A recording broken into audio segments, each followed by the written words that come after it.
experience affected you personally? What has been the impact of this experience on your life? I went through psychological, physical, mental torture. Wow. It's a whole lot of mental torture.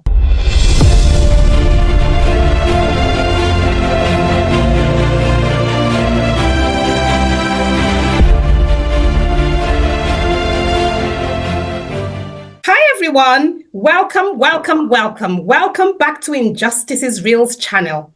My guest today is Barrister Pius Awoke. I am particularly interested in speaking to you, Barrister, today because you are the barrister who was arrested with Chinonso Nyibe, who I also interviewed on his way from viewing the court trial of Nnamdi Kanu. On your way back was when you were arrested and incarcerated for 3 years, according to you, for no reason. Yes. Without trial at the Wawa military cantonment in Niger State by the DF. Tell us, Barrister, what led to your arrest? What happened? Yes, that was precisely on the 26th day of July 2021. I went to the Federal High Court, Abuja, to witness the trial and or arraignment of Mazi Nnamdi Kanu. That was the day he was brought to court. So while we had finished from the court, we were already coming back along the way, and that was exactly Abuja-Lokoja Expressway by Murtala Mohammed Bridge. We were intercepted by the military at their military checkpoints. They stopped our vehicle and they approached us and told us that we should wait patiently, that the DSS officials were coming, that there were some vehicles they were pursuing from Abuja. We were not suspecting anything. We didn't have any incriminating thing in our motor, so we had to park by the roadside. After a while, say about 30 to 35 minutes, the DSS officials approached our vehicle. And when they came, they told us to go back into our vehicles because by the time they came, we had already alighted from the vehicle. So when we got into our vehicles, they demanded for our phones. So we surrendered our phones. As we surrendered our phones, they started dialing. There was a piece of paper they brought from their chest pocket. That piece of paper, of course, contains some phone numbers. So they started dialing those phone numbers in our respective phones, one after the other. Yes. They tried. They couldn't find any incriminating number in our phones. They gave our phones back to us. They now went to the other vehicles. After a while, they discharged other vehicles, remaining 2 vehicles. Those 2 vehicles were the 2 vehicles we traveled with. So when they came back for the second time, they now demanded for our phones again. We surrendered our phones.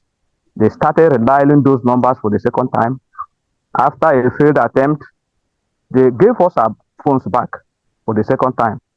They went behind the vehicle and had some brief discussions between themselves. When they came back, they demanded for our phones for the 3rd time, which we surrendered. They started dialing those numbers again.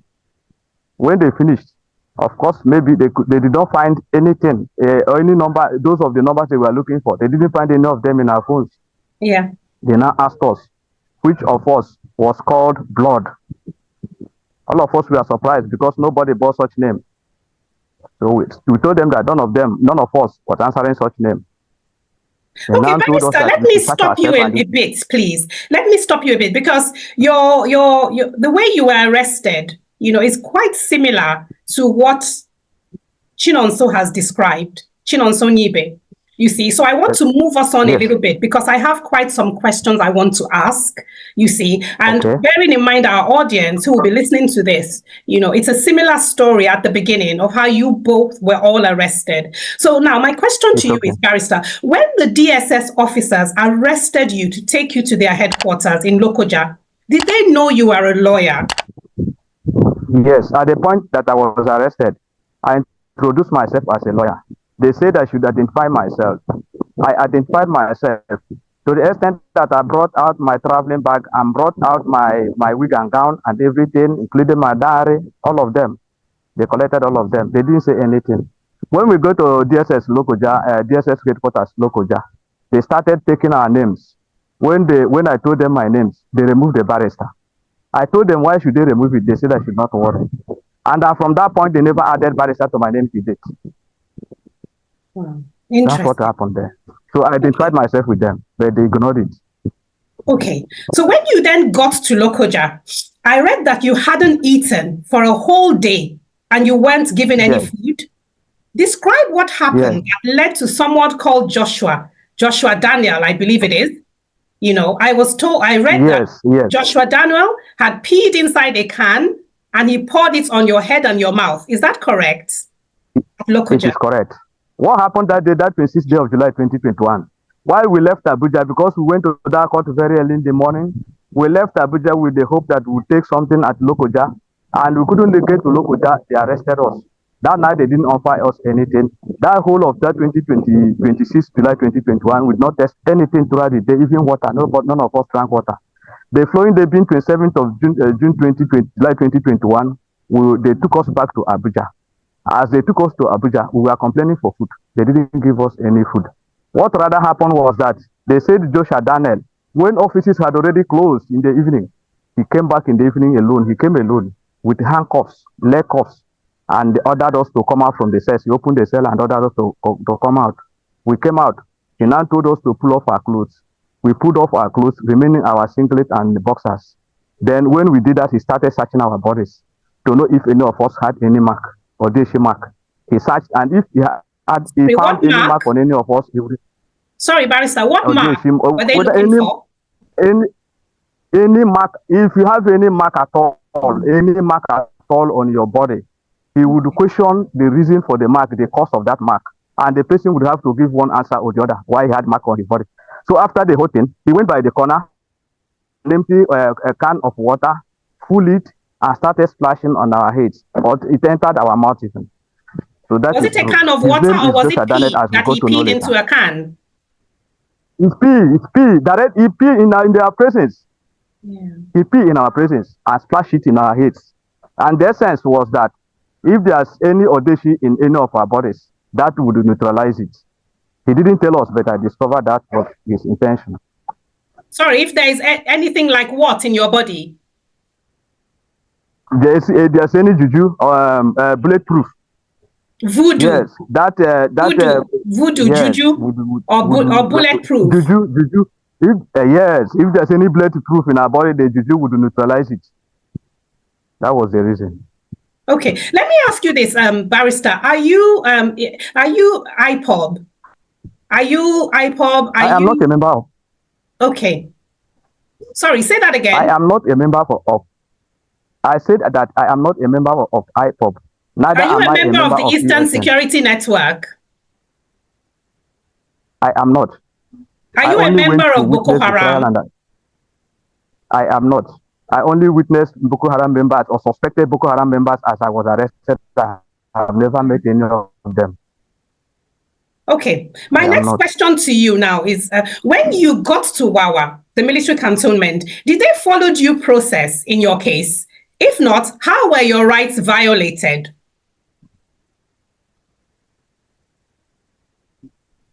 Yes, when we got to Wawa military cantonment, that fateful evening of 20th September 2021, we got there, blindfolded, chained as well. We didn't eat food again that same day. They took us like that.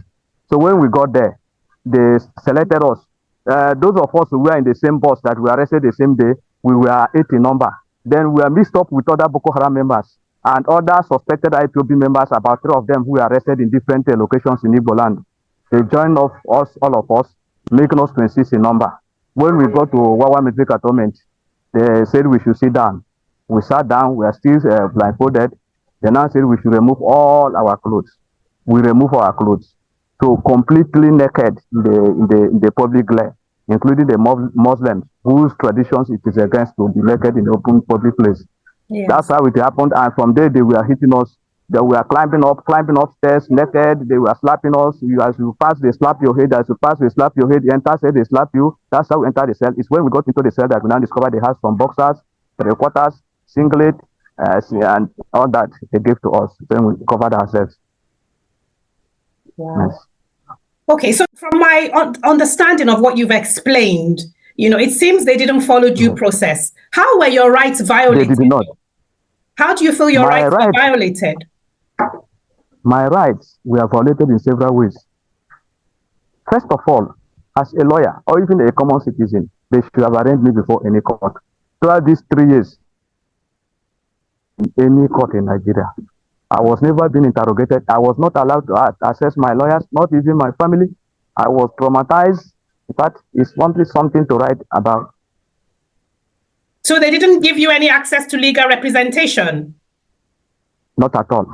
Not at all. I was never allowed to access my lawyer, not even my family members. I've never had even any civilian to come and sympathize with me all through these 3 years. Despite that, you know your rights under the 1999 Constitution of the Federal Republic of Nigeria. Yes. Yes. Yes. Okay, so how were you treated at Wawa? Take us forward a little bit. How were you treated at Wawa? Tell us what you went through.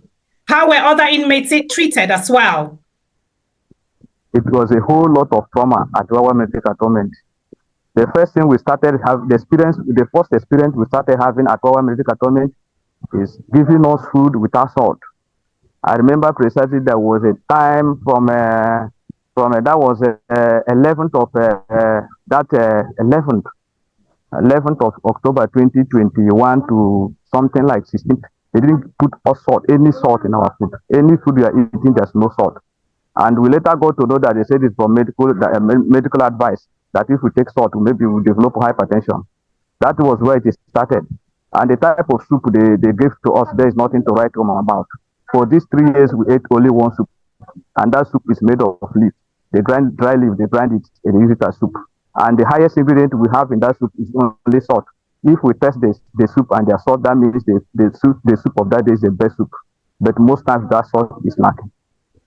Sorry, describe the soup again. I didn't catch everything you said. Yes. It was water? They say the soup, they call the soup kuka soup. It's not known in this part of the country. It is known in the other part of the northern part of the country. I've never seen the soup before, but that was the soup we ate throughout that period, those 3 years. And the highest ingredient in that soup is salt. If they put salt in the soup, that means that the soup of that day is good. But most of the times, that salt is lacking. Wow. Okay, and how were other inmates treated that you saw in your experience? What did you witness? All of us were put in the same cell. All of us were treated the same way. The same way I was handled, that is the way another person was also handled, and that is the way everybody was being handled. There's no difference. There's no difference. The same way. We're in the same cell. We have the same food, we have the same water, we have the same treatment. The way they address A, the way they address B, and that's it, just that. And how many of you were in the cell? The first cell we went to were 9 in number.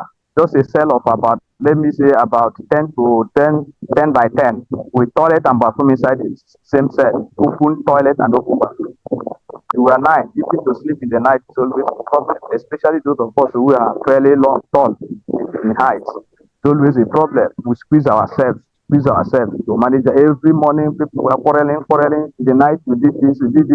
God knows they doing this good between one another. After some time, about 7 months in that same cell, they took me and another person. His name is Eze Joseph Okafor, to another cell, where I now met with the Boko Haram suspect and other suspects from Benue State. So we list them up there, and life started from there. Was there windows? 9 people in one cell. Was it a medium size or large size cell, or how is it? Were there windows that you can get some fresh air, or was it congested with everybody on top of everybody else? There's a kind of what I should say is a window, which ordinarily is not window. It's just a small opening covered with a protector up, where your hand cannot even reach it. It's a cell. Yeah. So that's the only thing, and it has only one. It's not two. So there's no ventilation in the cell. Once they close door like this in the evening, it's a lot of hell, especially during heat period. Were you subjected to any form of physical or psychological abuse during your detention? Yes. Tell us I witnessed all of them one by one. I remember precisely that was on 5th April 2022. I had 30 strokes of cane. The cane was made up of a heavy-duty vehicle, a handbed of a heavy-duty vehicle into 30 pieces. for an offense committed somewhere, because the way they treat us is that if one person commits offense, everybody will answer for it. So we are you had 30 strokes of the cane. They caned you. One day, like, yes. Even I got injuries on my leg. They caned me in just one particular spot into 30 pieces. For what reason? Why were you caned? Of a heavy-duty vehicle. Did they tell you why you were caned? For some things, they say somebody. It was not only me. It was not only me. However, almost everybody was involved, because only one person went out to carry water because there was no water. We only faced problem of water. There was a time we had to stay for a month or so on. We wouldn't bath, and something like that. So on that particular event, there was no water. So they now say that each cell should bring 2 gallons. We brought out 2 gallons. We have some people who are faster. They brought 2 gallons, went out, and they came back to the cell, and they closed the cell, but they didn't lock the cell. Another military man came and said that if you put a gallon outside, you should go and carry it.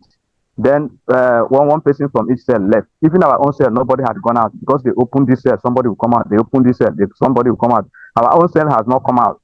But because, while that was still happening, the officer who was in charge, we call him P holder, he was the person who ordered for the fetching of the water, but he was not the person who said you should go and carry your water.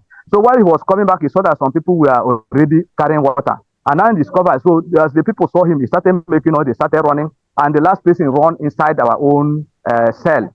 The cell, there's the way they build the cell, not in a particular room, in our own cell, another room. Then because of that, they started from Rwanda and started beating people. As they were beating 4. And as they were beating, he continued to order, because he was not the person who was actually doing the beating. He directed a junior to do so. He was beating. As they were beating, he was increasing. I had to beat them 5. But from before it got to us, we were the last person that they were beating. He said they should give all of them 10, 20, just like that, until we receive 30 strokes of cane. So once one person is in trouble, everybody in the cell is in trouble. Everybody bears the consequences and is dealt with. Yes. If anything happens in any particular cell, everybody, even so another cell other than your own cell, because the way they pay the cell, the cells were pairs. They are paired 2. But the other cell, you have things in common with the other people, but you can't see them because we're by wall. So how has this experience affected you personally, Barrister? People also affected. Wow. Sorry, how has the experience affected you personally? What has been the impact of this experience on your life? I went through psychological, physical, mental torture. Wow. It's a whole lot of mental torture in my life. So you have mental health issues? I don't have, however. Thank God. I was mentally tortured. Have you had any mental counseling since you've been out? No, I've not, but I've gone to the hospital. You've been in hospital? Starting from Abuja, I went to yes, I was in the National Hospital, Abuja. I came back here, I continued from where I stopped. Just a few days back, I stopped taking my injection. What were you in hospital for? Why were you admitted? Is it as a result of the trauma? I was just given bed rest. I went through medical tests. I even went to X-ray. They checked my heart. They checked my liver and all that. My heart, all of them, even my kidney. They check all these things. But glory be to God, all of them are fine. Okay. So what were you admitted for then? And how many days were you admitted in hospital for? I was actually not admitted in the hospital. Okay. Okay. You were just checked. You were assessed. Yes. I went through the test. They prescribed drugs for me. I go and take my injection. I come back. That's the way I did it. Because I refuse to remain in the hospital. I have to be with my family that I have missed for so many years. Yeah. Do you have any anxiety, depression as a result of the trauma? I'm still strong. Sorry, say that again. Do you have any anxiety, any depression as a result of the trauma? I don't have. I am still strong. Thank God. I'm still strong. I don't have any. Yes. That's wonderful. Yes. What were the circumstances surrounding your release, Barrister? It's miraculous, however. It's purely miraculous. It started on the 18th day of June 2024, just last year, June. I was there. They had already closed door the way they used to treat us. They already closed door that evening. They came and called my name. The key holder came and asked, who is Pius? He opened door. The door had already been closed for the day. They had already closed for work for that day. They opened the door and asked, who is Pius? Somebody, a Boko Haram suspect who was at the door, said there was nobody called Pius because they don't know me as Pius, they know me as Barrister. Then myself, whose name was called, I've known myself, so I raised my hand up. And I said I should come out.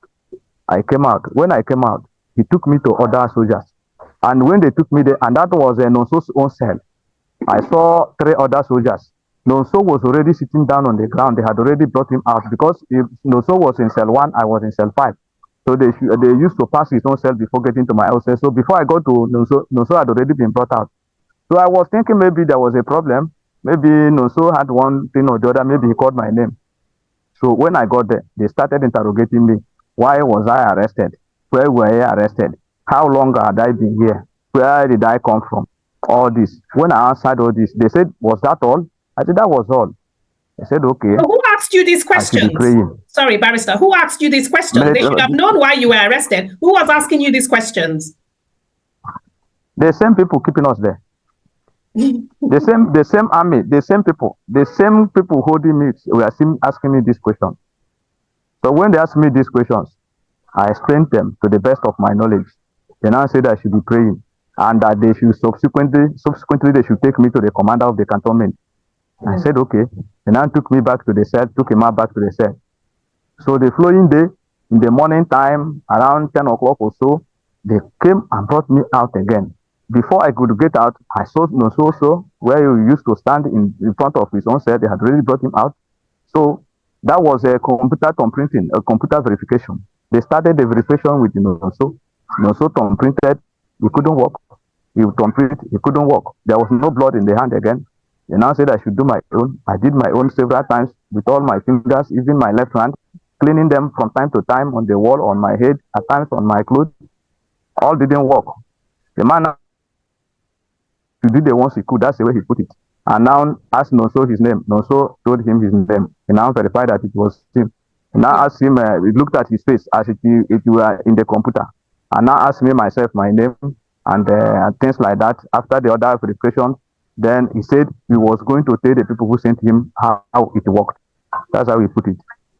So when they released you, why were you then blindfolded and taken to the DSS office in Minna? What was the document they wanted you to sign blindfolded? Because I read that they asked you to sign a document blindfolded. So yes, why did they blindfold you? From the point of our release, they blindfolded us upstairs and took us downstairs. And they were just holding us by the hand. As they were holding us, the military officer who was holding me was telling me that if I go out, I should behave myself. If I see where 2 people are gathering, I should run away. I should run away from crime. I was just telling him, yes, sir, yes, sir, yes, sir, yes, sir, yes, sir. By that time, I didn't know I was going. They didn't tell us we were going. They didn't tell us directly that we had been released. So they got to a point. We are not seen again now. They had already blindfolded us. They got to a point. They say now, see, what they were ahead is see your suspect. At that point, they were handing us over to DSS, whom we didn't see as well. So, Barrister, what was the document, after you were blindfolded and taken to the DSS office in Minna, what was the document they wanted you to sign? Because I read they were giving you a document to sign blindfolded. What was the document, please? Yes, when we got to the DSS Minna, they brought a document and told me to sign. But by the time they gave me this document to sign, I was still blindfolded. But immediately they handed the document to me. They said I could now remove the blindfold. So I removed it, and that was the first point I removed it. So when I released it, I removed the blindfold from my face, and now discovered it's a bail bond. So the document I signed was a bail bond. It was a bail bond? Yes, it was a bail bond. Okay, and were there certain conditions to your bail? There was no condition attached to it. Okay. So are you going to... There was no condition. Okay. Okay, thank you for that. Yes, there was no condition attached to it. The only thing they asked me is anytime they asked me to come, I should come. I said I know that I'm not running away. But they never asked me to come till now. Apart from that, there's no condition again. Okay. So are you going to sue the DSS officials? Being a lawyer, you're a barrister, really. So are you going to sue, or do you have any plans to sue the DSS officials for unlawful arrest and detention or violation of your human rights? If so, let me hear your answer. Well, as at present, I don't have that intention. Why? I don't have that intention as it stands now, until I have made the necessary consultations, because it was the lawyers that released me, so I have to consult with them. And as it is now, I have not started attending public gatherings, so I will go to one of their meetings and make necessary consultation before I now decide whether to sue the Nigerian government or not. But left for me, I don't have that intention. Left for me, I don't have that intention. What do I have to start is suing a country? And I know the type of country that I am. Well, I'm very surprised that you don't have that intention, being that you're a barrister, Barrister Pius, and you know your rights. You know that you have rights. You know, you have rights under the 1999 Constitution, right to a fair hearing under Section 36, right to freedom of movement under Section 41, enforcement of human rights. You can enforce your human rights under Section 46.3. So why wouldn't you be interested in suing the DSS? Yes. Knowing that you, knowing what you know. Presumption of innocence is in favor. Presumption of innocence is in favor of me, because the law still presumed me to be innocent. So I was being incarcerated as an innocent person because I was not arraigned in any court. That means I'm still innocent. I know the type of country I am living in. I know what it means to sue my country. But I have not just completed the decision now. I have not completed the decision to sue or not to sue. But left for me, I don't have that intention now. But Barrister, you're innocent until proven guilty, though, and you were in detention. You were unlawfully detained, according to you, for 3 years. You were just released about a month ago, so you were unlawfully detained. You see, so the law states that you are innocent until proven guilty. So what you've been detained for 3 years, for according to you, for no reason whatsoever. So then, why would you say, you know, you're innocent until proven guilty, but you've been detained, Barrister? I've been detained. I've been detained as an innocent person, because no law says I'm not. I have not been proven otherwise. I'm still an innocent person. So the country, my worry is that the country that gave me certificate as a lawyer still denied me to be a lawyer. I only went to court like any other lawyer in the country. There were about over 200 of us on that same day. I don't know why I was arrested. And my annoyance was not that I was arrested. My annoyance is that they should have arraigned me in court. They did not do that. That's my only annoyance. They should have arraigned me in court. If I committed any offense, it is left for the court to decide one way or the other. But now that was not done. That is why there's been a violation of your human rights, Barrister. Yes. And that's what I'm trying to point out. My fundamental human right was grossly violated. But I know the country that I am into. I know if I am taking any action against this country, it's just for record purposes. Just to have a record that something like this transpired at social time, which I think I may still do. If not, I don't have the way with her to start pursuing this country, because I know what it is involved. It's a real shame, though, you know, that. We also forced finance. Okay, so how has your experience? How has this experience impacted how you see the Nigerian legal system, the Nigerian legal judicial system? And I guess you said some of it already. Wow. Do you believe the common man can get justice in Nigeria? Common man, if myself as a lawyer, I've been about 16 to 17 years in practice, and I've only been in legal practice for this while. If I don't get justice in Nigeria, who else will get? So common man cannot get justice in Nigeria. He cannot. Okay, what would look like justice for you? What would look like justice? As a question? Yes, it's a question I'm asking you, Barrister. As a result of your experience, what would look like justice for you?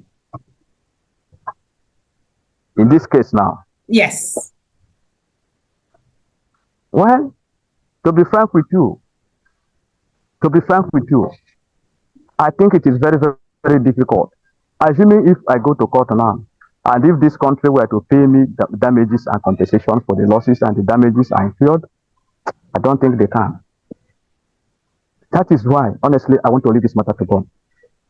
They cannot. They cannot put me back in my former condition.